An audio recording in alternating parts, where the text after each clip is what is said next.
रसूल अल्लाह ने 5 खूबसूरत हदीसें बताई। नंबर 1, तुम में से बेहतरीन शख्स वो है जो ना किसी को तकलीफ दे और ना किसी की तकलीफ का जरिया और सबब बने। नंबर 2, जो शख्स दिन में 10 मरतबा सूरतुल इखलास पढ़ेगा यानी कुल हु वल्लाहु अहद, ये पूरी सूरत पढ़ेगा, अल्लाह ताला जन्नत में उसके लिए महल बना देंगे।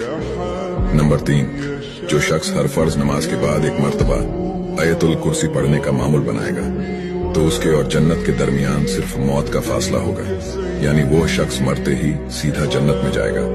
नंबर 5, जो शख्स घर से निकलते वक्त ये दुआ पढ़ेगा, बिस्मिल्लाहि तवक्कलतु अला अल्लाह ला हौला वला कुव्वता इल्ला बिल्लाह, तो अल्लाह ताला शैतान के शर से उसकी हिफाजत फरमा देता है और जिस काम को वो निकला अल्लाह ताला उसमें आसानी पैदा फरमा देता है।